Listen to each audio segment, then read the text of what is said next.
네, 오늘 함께 나눌 말씀은 요한복음 16장입니다.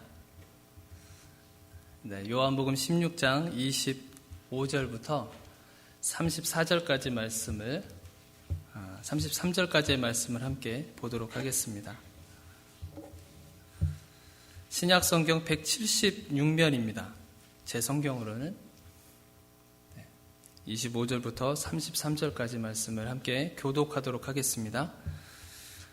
이것을 비유로 너희에게 일렀거니와 때가 이르면 다시는 비유로 너희에게 이르지 않고 아버지에 대한 것을 밝히 이르리라. 그날에 너희가 내 이름으로 구할 것이요 내가 너희를 위하여 아버지께 구하겠다 하는 말이 아니니 이는 너희가 나를 사랑하고 또 내가 하나님께로부터 온 줄 믿었으므로 아버지께서 친히 너희를 사랑하심이라. 내가 아버지에게서 나와 세상에 왔고 다시 세상을 떠나 아버지께로 가노라 하시니 제자들이 말하되 지금은 밝히 말씀하시고 아무 비유로도 하지 아니하시니 우리가 지금에야 주께서 모든 것을 아시고 또 사람의 물음을 기다리시지 않는 줄 아나이다. 이로써 하나님께로부터 나오심을 우리가 믿는다. 예수께서 대답하시되 이제는 너희가 믿느냐? 보라, 너희가 다 각각 제 곳으로 흩어지고 나를 혼자 둘 때가 오나니 벌써 왔도다. 그러나 내가 혼자 있는 것이 아니라 아버지께서 나와 함께 계시느니라. 함께 읽겠습니다. 이것을 너희에게 이르는 것은 너희로 내 안에서 평안을 누리게 하려 함이라. 세상에서는 너희가 환난을 당하나 담대하라. 내가 세상을 이기었노라. 아멘. 제목을 한번 따라서 한번 해보겠습니다. 내가 세상을 이기었다. 내가 세상을 이기었다. 우리 좌우에 계신 분하고 한번 인사를 나누도록 하겠습니다. 예수님께서 세상을 이겼습니다. 예수님께서 세상을 이겼습니다. 다시 한번 하겠습니다. 예수님께서 세상을 이기셨습니다. 네, 예수님께서 세상을 이기셨습니다. 믿으십니까? 주님이 세상과 싸워서 이기셨습니다. 그래서 저희가 고백을 했고요. 그리고 그렇게 선포를 했습니다. 그런데 제가 이 제목의 말씀을 선택을 한 것은 성경 말씀 안에서 찾아서 제목으로 세웠던 건데요.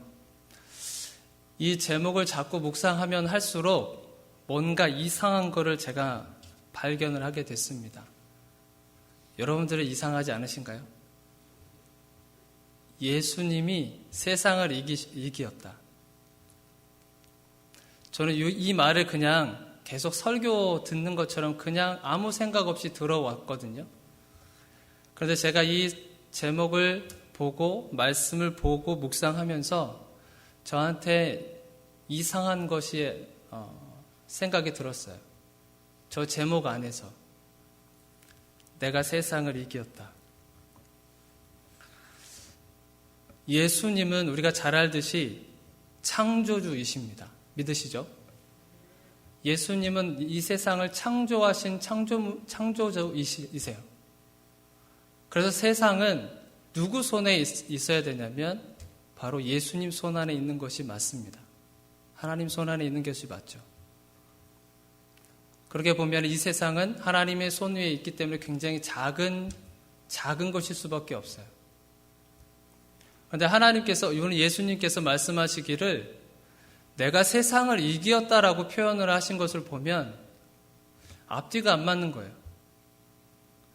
세상보다도 훨씬 크시고 세상보다도 훨씬 위대하시고 전능하시고 우리가 창세기에서도 말씀에서도 우리가 확인했지만 모든 만물을 만드신 분이세요.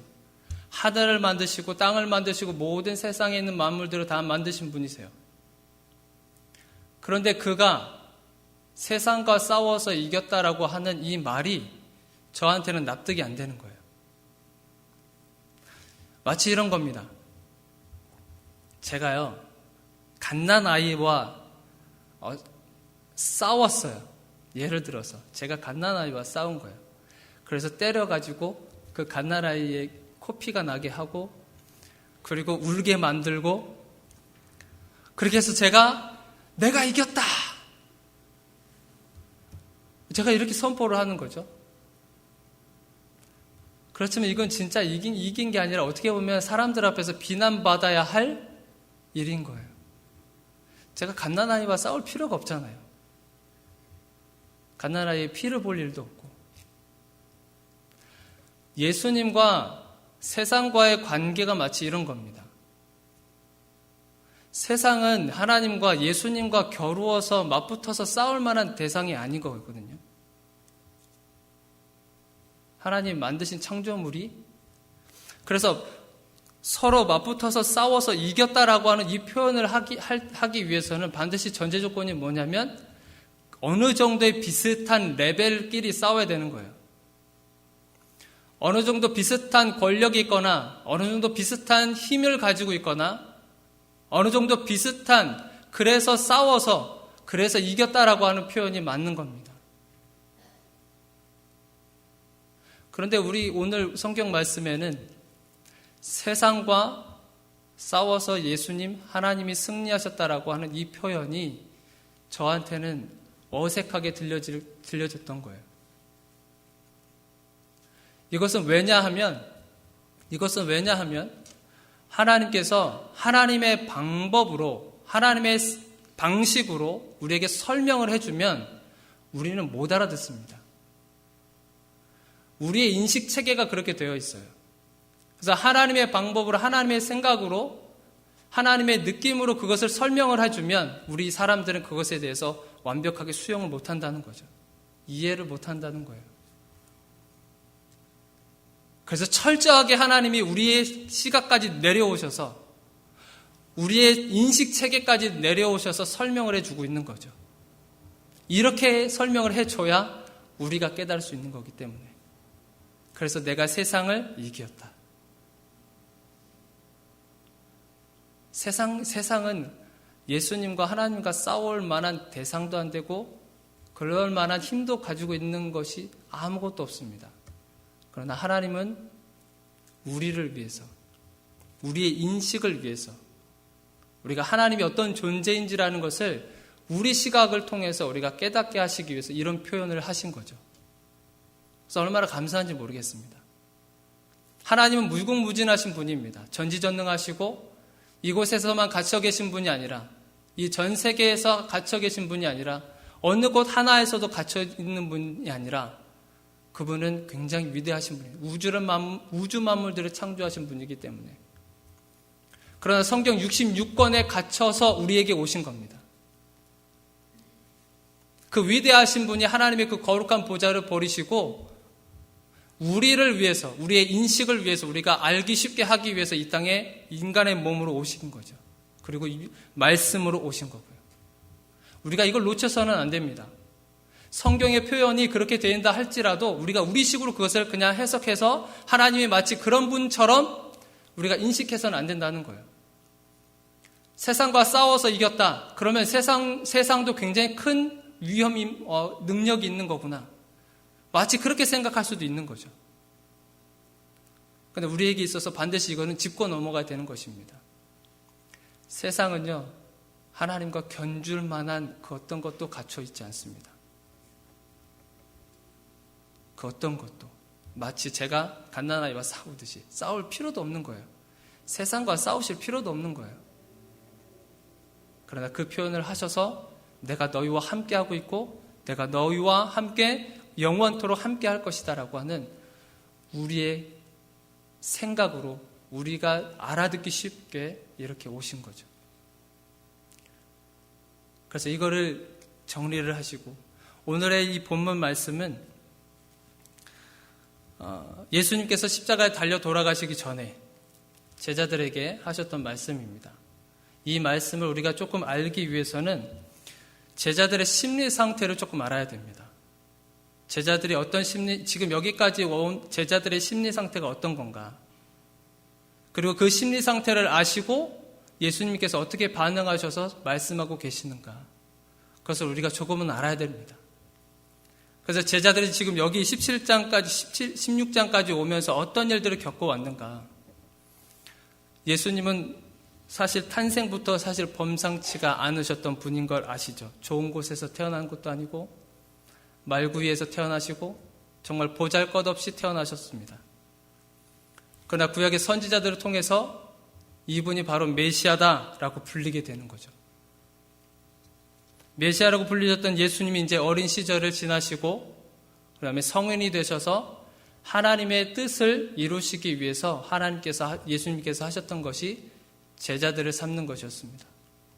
그래서 우리가 잘 알듯이 예수님이 12제자가 예수님과 함께 동행을 하게 되죠. 그래서 공생애를 겪게 됩니다. 공생애를 우리가 잘 알듯이 함께 동고동락하면서 먹고 자고 함께 훈련하고 그런 삶을 예수님께서 하시게 됩니다. 그래서 예수님의 주 사역은 세 부분으로 나눠집니다. 지역적으로 보면 그래서 갈릴리 쪽에서 예수님께서 사역을 하시고 그 다음에 유다 지역에서 사역을 하시죠. 그리고 그 가운데 있는 사마리아 땅에서도 사역을 하십니다. 그래서 갈릴리에서 우리가 이제 여기서 놓치지 말아야 할 것은 제자들이 지금 함께 하고 있다는 것을 머릿속에 가지시기 바랍니다. 제자들이 예수님과 함께 갈릴리도 가고 유다도 가고 사마리아도 가면서 계속 경험하고 있는 겁니다. 갈릴리에서 가나 혼인잔치에서 물을 포도주 되는 사건들을 경험하게 되죠. 신기한 사건을 경험하게 됩니다. 그리고 나서 나인성 과부의 아들을 살리는 사건도 일어나고 귀신 들린 사람을 고치는 일도 갈릴리에서 행하십니다. 그리고 오병이어 사건도 거기서 행하십니다. 그래서 갈릴리 사역은 굉장히 대중적으로 예수님께서 사역을 펼치십니다. 일반 사람들, 그런 대중적으로 사역을 하십니다. 그리고 유대 지역으로 와서는 유대 지역은 좀 달라요, 대상이. 유대 지역에서는 특별한 계층들을 상대로 예수님께서 사역을 하십니다. 대제사장들이라든지 아니면 사두개파 사람들이라든지 바리새파, 서기관들 이런 사람들을 대상으로 특별한 계층들을 상대로 사역을 펼쳐 나가십니다. 그래서 때로는 그들과 함께 논쟁을 펼치기도 하죠. 그리고 그들에게 미움의 시선도 받게 되면서 그렇지만 예수님의 사역은 멈추지 않습니다. 그 모습을 제자들이 함께 보고 지켜보고 있습니다. 그리고 사마리아에서도 마찬가지. 사마리아에서도 사실은 정말 개 같은 민족으로 여길 만한 그런 민족이었지만 그곳에서 사마리아 여인과 대화를 나누시고 그리고 나서 사마리아 여인도 진리 대신 예수 그리스도를 만나는 삶으로 바뀌어버리게 됩니다. 그 가운데서도 역시 제자들이 있습니다. 예수님의 이 사역들 가운데서 빠지지 않고 계속해서 지켜보고 있습니다. 과연 저 예수님이 무슨 일을 하신가? 지금은 무슨 일을 하시지? 어떤 일들을 행하고 계시지? 기적과 이적을 계속해서 베풀고 계십니다. 그것을 제자들이 보고 있고 가장 크게 이 제자들에게 가장 크게 충격적으로 왔었던 사건 중에 하나는 뭐냐면 유대인들의 명절이었던 6월절 날 예수님께서 갈릴리에서 예루살렘으로 올라가십니다. 그러고 나서 무슨 일을 벌이시냐면 우리가 잘 알듯이 예수님이 마치 미치광이처럼 성전을 뒤집어 엎으시는 사건을 일으키십니다. 모든 만망에 흐트러져서 살았었던 유대인들이 그날 하루만큼은 예루살렘에 다 돌아옵니다. 그래서 6월절을 지키게 되죠. 그런데 그것을 장사 속을 만들어버렸던 사람들을 향해서 예수님이 그것을 다 뒤집어 엎으십니다. 그래서 그것을 지켜보고 있었던 흩어졌었던 사람들, 그 사람들도 물론 여기서 굉장히 충격을 받았고 또한 그 장면을 목격하고 있었던 대제사장들이라든지 그런 고위급 그런 계층들의 사람들도 충격을 받았습니다. 그리고 제자들도 마찬가지죠. 도대체 저 예수 그리스도라는 분이 도대체 어떤 분이시길래 저 거룩한 성전을 저렇게 뒤집어 엎으실 수 있단 말인가? 도대체 어떤 사람이길래 이런 일들을 펼치고 있는 거지? 제자들은 계속해서 지금 예수님의 사역도 보면서 그런 일들, 센세이션을 일으켜 나가는 그런 모습들을 보면서 이제 제자들 마음 가운데 가슴이 쿵쾅거리는 일들이 가게 됩니다. 예수를 바라보자. 예수야말로 지금 로마 통치권을 전부 다 뒤집어 엎어서 다시 이 세상을 새롭게 만들 분이 바로 저분이구나. 우리의 인생을 다시금 되돌아보고 우리 인생을 다시금 회복시키실 분이 바로 저분이구나. 저분을 쫓아다녀야 되겠다. 저분을 쫓아다니기만 하면 내 앞으로 떨어질 것이 뭔가 하나라도 있겠구나. 제자들이 그런 마음을 가지고 예수 그리스도를 쫓아다니기 시작합니다. 모든 인생을 다 겁니다. 자기의 직업도 버리고요.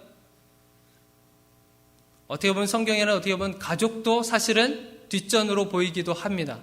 그만큼 예수 그리스도를 따라다니는 것은 그들에 있어서 삶의 절박한 심정이었기 때문에 그렇습니다. 그래서 예수님을 쫓아다니기 시작합니다. 다 버리고 인생을 올인한 겁니다. 거기에 인생을 올인한 거예요. 처자식도 있고 와이프도 있고 하지만 예수 그리스도가 누군지 이분이야말로 이 시대를 바꿔나갈 정말 최고의 리더십을 가지신 분이시구나. 그래서 이 예수 그리스도를 따라다니기 시작하게 되죠. 올인을 하게 됩니다. 모든 것을 다 투자합니다. 여기까지는 참 좋아요. 그런데 예수님께서 사역을 하시다가 어떤 기적을 일으키시다가 가끔씩 이상한 소리를 하십니다. 이상한 소리를 하세요. 그게 무슨 말이냐면 오늘 말씀에도 나옵니다. 이 16장 28절 한번 보겠습니다. 16장 28절. 내가 아버지에게서 나와 세상에 왔고 다시 세상을 떠나 아버지께로 가노라 하시니. 이게 무슨 말이냐면 이 세상에 내가 머물 것이 아니다. 나는 나를 보내신 아버지께로 돌아갈 것이다. 이거 굉장히 부드럽게 표현한 거지만 사실은 내가 죽을 것이다 라고 얘기하시는 거예요.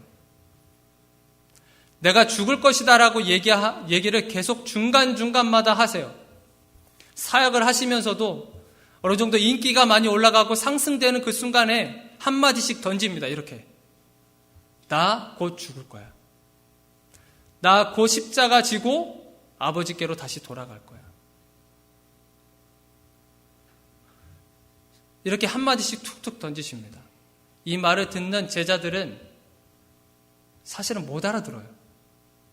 예수님이 죽을 거라고 하는 것을 못 알아듣습니다. 그래서 예수님이 계속 그것을 제자들에게 상기시켜 줍니다. 나 이제 곧 죽을 거다. 제자들의 심리가 어땠을까요? 제자들은요, 예수님을 쫓아다니기 위해서 모든 것을 다 올인한 상태예요. 저분만 쫓아다니면 내가 살 수만 있고, 저분만 쫓아다니면 내 삶이 조금 바뀔 것 같고, 저분만 쫓아다니면 내가 사회적으로 어느 정도 지위를 가질 것만 같고, 내가 저분만 쫓아다니면 내가 굶어 죽지 않을 것 같은, 왜냐하면 그걸 다 경험했거든요. 그래서 저분을 따라가기로 결정을 해서 올인을 한 건데 예수님은 거기다 찬물을 끼얹는 겁니다. 나 곧 죽을 거다. 나 곧 죽을 거다. 그 말을 들은 제자들의 심정이 어땠을까요? 이것 때문에 시험 받아서 예수님한테 대된 사람이 있어요. 여러분들이 너무나도 잘 알고 있는 베드로입니다. 베드로. 마태복음 16장에 보시면 베드로의 모습이 나타납니다. 예수님이 질문하죠. 너희는 나를 누구라고 부르냐? 그래서 너무나도 훌륭한 대답을 합니다. 뭐라고 대답하죠? 주는 그리스도시요 살아계신 하나님의 아들이시니다.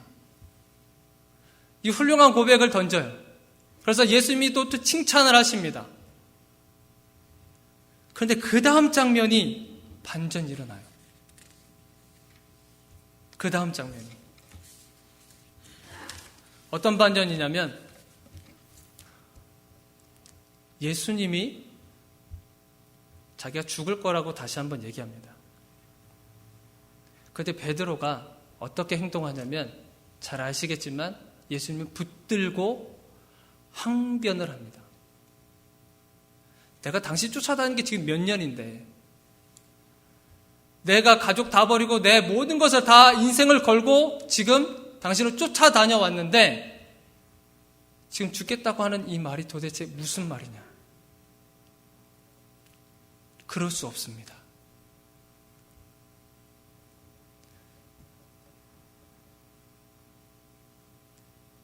그래서 베드로가 거기 넘어지잖아요. 그렇게.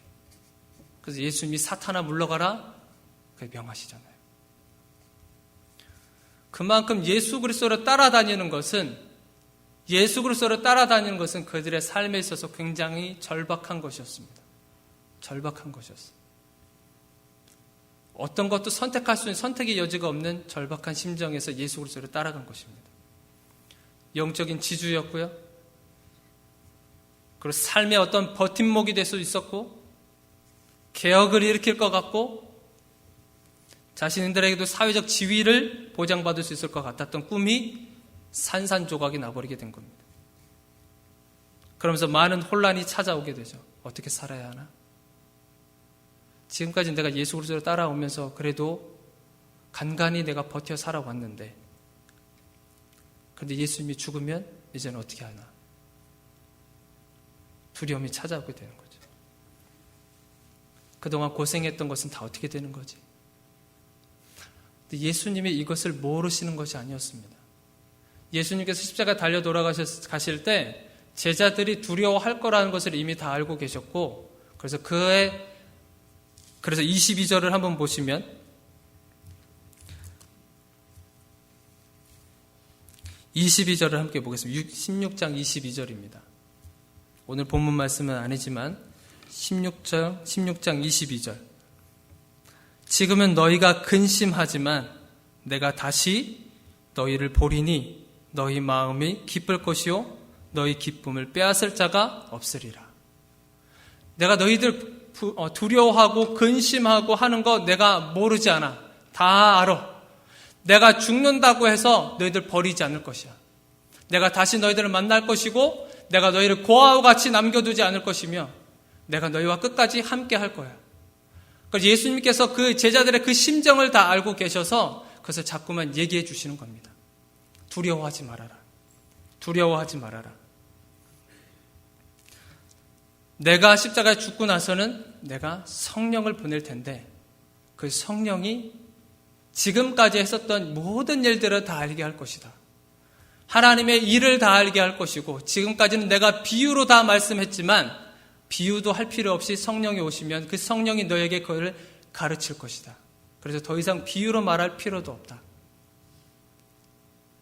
성령이 너희에게 그것을 다 알려줄 것이다. 그래서 심지어는 예수님이 32절을 한번 보시면, 보라 너희가 다 각각 제 곳으로 흩어지고 나를 혼자 둘 때가 오나니 벌써 왔도다. 그러나 내가 혼자 있는 것이 아니라 아버지께서 나와 함께 계시느니라. 예수님이 십자가에 달려 돌아가실 때 제자들이 다 흩어질 것도 이미 다 아셨습니다. 다 흩어져서 예수님만 혼자 남겨둘 것이라는 것을 다 알고 계셨습니다. 그러나 예수님은 말씀하고 계시죠. 아버지 되시는 하나님이 나와 함께 하실 것이다. 나와 함께 하실 것이다. 동일하게 이 제자들에게도 말하고 있는 겁니다. 내가 죽고 사실은 사라지고 안 보이겠지만, 그러면서 너희들이 두려워하고 근심하고 하겠지만, 너희들이 나를 버려서 나를 혼자 있는 것처럼 남겨두었지만, 그러나 하나님이 나와 함께 하던 것처럼 나도 너희와 함께 할 것이다. 그러니 더 이상 두려워할 필요 없다. 이 세상을 두려워할 필요 없고, 너희들을 비판하는 비판의 소리에 두려워할 필요 없고, 로마 황제에 두려워할 필요 없으며, 이 세상을 쥐락펴락하고 있는 이 세상의 힘의 권력에 두려워할 필요 없다라고 얘기해주고 선포해주고 있는 것입니다.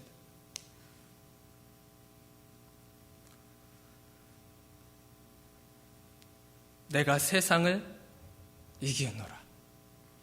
결론적으로 얘기를 해주고 계십니다. 33절 한번 다 같이 읽겠습니다. 이것을 너희에게 이르는 것은 너희로 내 안에서 평안을 누리게 하려 함이라. 세상에서는 너희가 환난을 당하나 담대하라. 내가 세상을 이기었노라. 내가 세상을 이기었노라. 세상 가운데 살아가면서 환난을 당할 수 있고 두려움을 느낄 수 있고 어려움을 당할 수도 있고 예수 그리스도를 믿는다고 해서 그것을 다 피해가는 것이 아니라 어떻게 보면 더 많이 경험할 수도 있다. 그렇지만 두려워하지 말아라. 내가 세상을 이겼고 내가 너희와 끝까지 함께할 것이다.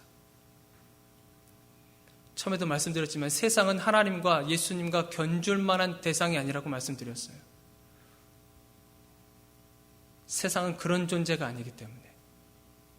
그런데 우리는 하나님이 보이시지 않기 때문에 자꾸만 세상이 더 커 보이기만 느껴집니다. 문제가 더 커 보이기만 느껴져요. 그것이 우리 사람이라는 것을, 우리 인생이라는 것을 너무나도 잘 아시는 주님께서 계속 우리에게 선포하고 계시는 겁니다. 세상에 두려워하지 말아라. 세상을 이겼다.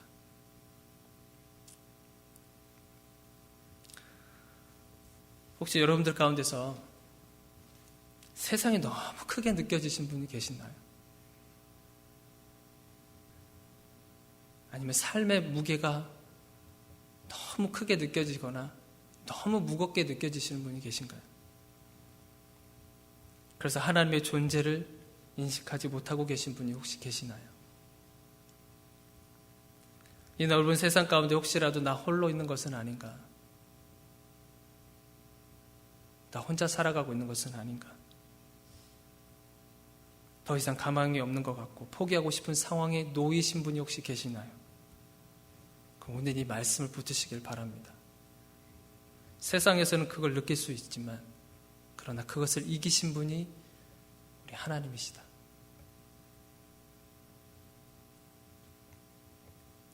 저와 여러분들이 하나님을 볼 수 있는 넓은 시각을 가졌으면 좋겠습니다. 저도 마찬가지고. 여기서 설교를 하고 선포를 하지만 순간마다 찾아오는 삶의 문제들로 인해서 가끔 시험될 때가 많이 있습니다.